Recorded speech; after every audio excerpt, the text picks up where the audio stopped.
मोनिका 21 साल की नवयुवती थी। कैंपस प्लेसमेंट में उसे एक अच्छी आईटी कंपनी में जॉब मिल गई थी। उसकी शिफ्ट रात की तकरीबन 12 बजे खत्म होती थी। उस रोज भी अपना काम खत्म करने के बाद वो ऑफिस से निकली और अपनी साइकिल की मदद से रेलवे स्टेशन पहुंच गई। साइकिल को पार्क करने के बाद मोनिका प्लेटफॉर्म पर खड़े होकर अपनी ट्रेन का इंतजार करने लगी। अचानक ही उसकी नजर रेलवे स्टेशन पर लगे एलईडी बोर्ड पर गई। रोज की तरह उसमें आने वाली ट्रेन का नाम और शेड्यूल आज दिखाई नहीं दे रहा था। डिस्प्ले बोर्ड की एलईडी बाहर बाहर जल बुझ रही थी। अचानक ही प्लेटफॉर्म की पावर सप्लाई कट गई और हर तरफ अंधेरा हो गया।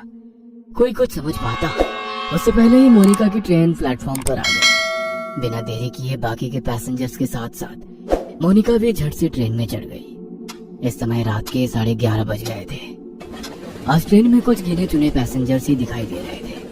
मोनिका ने अपने हेडफोन में लाउड म्यूजिक लगाया और आंखें बंद कर अपना सर सीट के बैक सपोर्ट में टिका दिया। कुछ ही देर में लाउड म्यूजिक होने पर भी दिन भर की थकान के कारण उसकी आंख लग गई थी। थोड़ी देर बाद उसका मोबाइल रिंग करने लगा। रिंग की आवाज से मोनिका की नींद टूट गई। स्क्रीन पर पापा का नाम फ्लैश हो रहा था। मोनिका ने फोन उठाया तो उधर से पापा की आवाज सुनाई देने लगी। मोनिका बेटा, ट्रेन मिल गई थी ना? हाँ पापा, मैं ट्रेन में ही हूँ, आप चिंता मत करो। कौन सा स्टेशन आ गया है? पापा की बात सुनकर मोनिका अचानक से आंख खोलकर अपने कोच में चारों ओर नजर दौड़ाती है। उसे अपनी आंखों पर यकीन नहीं हो रहा था।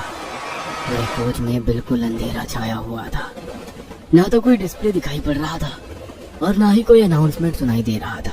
पापा, आई थिंक कुछ प्रॉब्लम है। यहाँ ट्रेन में कुछ है ही नहीं, सारी लाइट्स ऑफ है और कोई अनाउंसमेंट भी नहीं हो रही है। बेटा, आसपास किसी पैसेंजर से पूछना क्या बात है। पापा, पूरा कोच खाली पड़ा हुआ है, मैं अकेली हूँ यहाँ। ये क्या बोल रही है बेटा? मुझे डर लग रहा है। देख, ट्रेन जैसे ही अगले स्टेशन पर रुकेगी तू वहाँ पर उतर जाना, मैं तुम्हें लेने आ जाऊंगा। ठीक है पापा। मोनिका ट्रेन के अगले स्टेशन पर रुकने का इंतजार कर रही थी। आमतौर पर यह ट्रेन हर 10 या 12 मिनट में अगले स्टेशन के लिए रुकती थी, लेकिन आज पूरे 20 मिनट हो चुके थे, लेकिन ट्रेन रुकने का नाम ही नहीं ले रही थी। मोनिका को घबराहट हो रही थी। उसे कोई आइडिया नहीं था वो अभी कहाँ पर है। ड्राइवर के कैबिन में जाकर उससे कांटेक्ट करती हूँ, शायद कुछ हेल्प कर सके। ऐसा सोचकर मोनिका अपनी मोबाइल की टॉर्च ऑन करके इंजन रूम तक पहुंच जाती है। वहां जाकर वो ड्राइवर के केबिन को लगातार खटखटाती रहती है, लेकिन अंदर से कोई जवाब नहीं मिलता। डर से मोनिका की सांसें उखड़ रही थी। अपनी उखड़ती सांसों को शांत करके वह वापस अपनी सीट पर आकर बैठ जाती है। अब उसे बस ट्रेन के रुकने का इंतजार था ताकि वो नीचे उतरकर मदद मांग सके और अपने पापा को वहां बुला सके। इसी तरह 10 मिनट और बीत जाते हैं। अचानक ट्रेन की स्पीड कम होने लगती है। ट्रेन की स्पीड को कम होते देखकर मोनिका की जान में जान आने लगती है। कुछ ही मिनटों में ट्रेन किसी स्टेशन पर आकर रुक जाती है। बाहर घना अंधेरा छाया था। स्टेशन पर कहीं भी उजाला नहीं दिख रहा था। मोनिका ने खिड़की से झांककर बाहर देखा तो प्लेटफॉर्म पर एक भी इंसान नहीं था। अब तो मोनिका को और भी डर लगने लगा था। उसने जल्दी से अपना मोबाइल निकाला और फिर से पापा को फोन मिला दिया। पापा, ट्रेन किसी स्टेशन पर रुकी है, लेकिन ये कौन सा स्टेशन है कुछ समझ नहीं आ रहा। बाहर सिर्फ अंधेरा ही अंधेरा दिखाई दे रहा है। प्लेटफॉर्म पर भी कोई आदमी नहीं दिख रहा है। मैं क्या करूं? बेटा, एक बार मैप में अपनी लाइव लोकेशन चेक करो, तुम्हें पता चल जाएगा कि अभी तुम्हारी ट्रेन कहाँ पर है। मोनिका अपनी लोकेशन चेक करती है तो पता चलता है कि वो किसी अनजान जगह पर है जिसे जीपीएस भी ट्रैक नहीं कर पा रहा था। मोनिका फिर अपने पापा को फोन लगाती है। पापा, ये सब क्या हो रहा है मेरे साथ? इस जगह को जीपीएस भी ट्रैक नहीं कर पा रहा है। मैं कहाँ जाऊँ? आप आ जाओ पापा, मुझे बहुत डर लग रहा है। अचानक सिग्नल कटने के कारण कॉल डिस्कनेक्ट हो जाता है। मोनिका स्टेशन पर घूमकर बाहर निकलने का रास्ता ढूंढने लगती है। तभी उसे वहाँ पर एक बड़ा सा बोर्ड लगा हुआ दिखाई देता है। इस पर जरूर स्टेशन का नाम लिखा होगा। टॉर्च जलाकर देखती हूँ। जैसे ही वो टॉर्च की रोशनी में बोर्ड की ओर देखती है, उसके शरीर में कपकपी सी होने लगती है। वो बोर्ड पूरी तरह से खून से लथपथ था और उस पर से अभी भी खून की बूंदें टपक रही थी। मोनिका घबराकर वहां से भागकर वापस अपनी ट्रेन की ओर आने लगती है कि तभी उसका फोन बजने लगता है। डरो नहीं बेटा, हिम्मत से काम लो। तुम्हारी ट्रेन जिस ट्रैक से आई है उसी ट्रैक पर वापस चलो। देखो आसपास कुछ तो होगा, कोई चर्च, कोई बिल्डिंग, कुछ ना कुछ जरूर होगा। तुम कोशिश करो, जैसे ही तुम्हें कुछ भी दिखाई दे तुरंत मुझे बताना। मैं भी पुलिस से मदद मांगने की कोशिश कर रहा हूँ। आंसू पोंछकर मोनिका पापा के कहे अनुसार अपोजिट डायरेक्शन में भागने लगती है। ट्रैक पर हर तरफ अंधेरा ही अंधेरा छाया हुआ था। भागते हुए मोनिका को अपने पीछे कई सारे कदमों की आवाजें सुनाई दे रही थी। ऐसा लग रहा था कई सारे लोग उसके पीछे पीछे दौड़ रहे हो। मोनिका घबराकर अपने पीछे की ओर देखती है, लेकिन पीछे सन्नाटे के सिवा कुछ भी नहीं था। मोनिका पूरी ताकत लगाकर दौड़ती ही जा रही थी। अचानक ही उसके कानों में किसी की आवाज सुनाई देती है। ऐसा लग रहा था कोई गुस्से में उसका नाम पुकार रहा हो। मोनिका अब इतना ज्यादा डर चुकी थी कि उसके अंदर पीछे मुड़ने की हिम्मत भी नहीं बची थी। हाथ में मोबाइल पकड़े वह फ्लैशलाइट की रोशनी में दौड़ती चली जा रही थी। अचानक ही उसके दौड़ते कदम ठिठक कर रह गए। उसने देखा कि सामने पोल पर एक औरत उल्टी लटकी हुई थी। उसके बाल हवा में लहरा रहे थे और वो खतरनाक चेहरे के साथ जोर जोर से हंस रही थी। मोनिका का हलक डर से सूख रहा था। अब उसमें और आगे जाने की हिम्मत नहीं बाकी थी, इसलिए वो वापस स्टेशन की तरफ जाने के लिए मुड़ जाती है।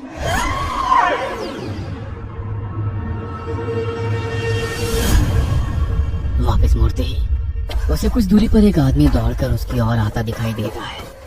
उसका पूरा शरीर कटा फटा सा दिखाई दे रहा था। उसका चेहरा बहुत डरावना दिख रहा था, जैसे कहीं पर कुचला गया। वो आदमी हाथ हिलाकर उसे ट्रैक पर दौड़ने से मना कर रहा था।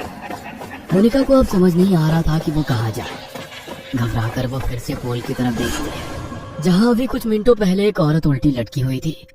वो पोल अब बिल्कुल खाली था। आगे का रास्ता भी बिल्कुल खाली दिखाई दे रहा था, इसलिए उस आदमी से बचने के लिए मोनिका फिर से ट्रैक पर दौड़ने लगती है। कुछ दूर दौड़ने के बाद उसे ट्रैक के पास एक गाड़ी खड़ी दिखाई देती है। मोनिका अपने पापा को गाड़ी के बारे में बताने के लिए फोन उठाती है, तो देखती है कि फोन की बैटरी डाउन हो गई है। इस गाड़ी के हेडलाइट्स ऑन है, मतलब गाड़ी में जरूर कोई है। क्या करूं? मदद मांग लूं या ऐसे ही भूतिया स्टेशन पर अपनी मौत का इंतजार करती रहूं? मोनिका कुछ देर सोचती है और उसके बाद हाथ हिलाते हुए गाड़ी के सामने जाकर खड़ी हो जाती है।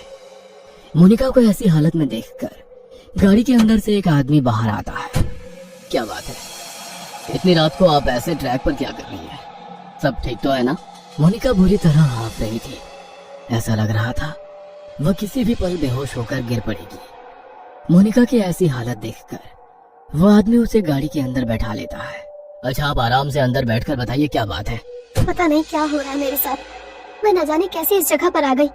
अब मैं लाख कोशिशों के बाद भी यहाँ से निकल नहीं पा रही। आप बता सकते हैं ये कौन सी जगह है? मोनिका अपनी ही धुन में बोलती चली जा रही थी। तभी उसे महसूस हुआ कि कार सवार युवक उसे वापस प्लेटफॉर्म की ओर ले जा रहा है। No please stop. तो मुझे कहाँ ले जा रहे हैं?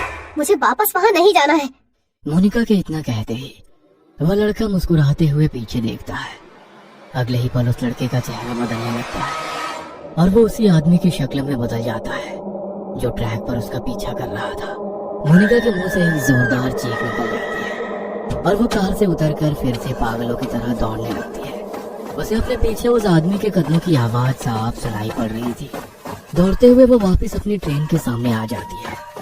कोई और रास्ता ना सूझने पर वो छिपने के लिए वापस ट्रेन में चढ़ जाती है और एक सीट के नीचे छिपकर बैठ जाती है। मोनिका का पूरा शरीर पसीने से लथपथ हो गया था। वो अभी तक डर से कांप रही थी। डर उसके दिमाग में इस कदर बैठ गया था कि अगले ही पल वो डर से बेहोश हो गई थी। कुछ ही पलों में ट्रेन चल पड़ती है और उस स्टेशन को पीछे छोड़कर आगे बढ़ जाती है। कुछ देर बाद मोनिका को होश आता है तो वो खुद को स्टेशन के इमरजेंसी रूम में पाती है। अब आप कैसा फील कर रही है मैम? आप अपनी सीट पर बेहोश हो गई थी। ट्रेन के स्टाफ मेंबर आपको यहाँ लेकर आ गए। आप अपने घर पर किसी को इन्फॉर्म कर दीजिए। मोनिका हैरानी से चारों ओर देख रही थी। उसे अभी तक यकीन नहीं हो रहा था कि वो उस स्टेशन से वापस आ गई है। प्लीज मेरे पापा को बुलवा दीजिए। मैम, आपके फोन की बैटरी लो हो गई थी, मैंने चार्ज कर दिया है, ये लीजिए। मोनिका अपना फोन निकालकर पापा को फोन लगाती है। हेलो, कहाँ थी तू बेटा? मैं कितना परेशान था। 3 घंटे हो गए, अभी तक घर नहीं लौटी। पापा, आप तो जानते हैं ना, मैंने आपको फोन किया तो था। बेटा क्या बोल रही है? तू है कहाँ? मोनिका पापा को अपनी लोकेशन भेज देती है। कुछ ही देर में मोनिका के पापा आकर उसे अपनी कार से घर ले जाने लगते हैं। रास्ते में मोनिका अपना फोन निकालकर कॉल हिस्ट्री चेक करती है। उसने पिछले 3 घंटे में लगभग 10 बार पापा का नंबर डायल किया हुआ था, लेकिन एक भी बार उस पर बात नहीं हुई थी। मैंने तो हर बार पापा से बात की थी, लेकिन फोन में तो बस डायल नंबर ही दिख रहा है। और अगर वो सब मेरा वहम था, तो फिर जब मैं बेहोश थी तो ये कॉल कब और किसने किए? मोनिका के जहन में बहुत से सवाल थे, जिनका जवाब फिलहाल बस यही था कि इतना सब कुछ एक रात में देख लेने के बाद भी वो जिंदा अपने घर लौट रही थी। मोनिका पिछली रात की घटना को एक बुरा सपना समझकर भूल जाना चाहती थी कि तभी उसकी नजर अपनी गाड़ी के साइड मिरर पर पड़ती है। वो देखती है कि वही कटे पिटे चेहरे वाला डरावना आदमी उसकी गाड़ी के ठीक पीछे पीछे चला आ रहा है।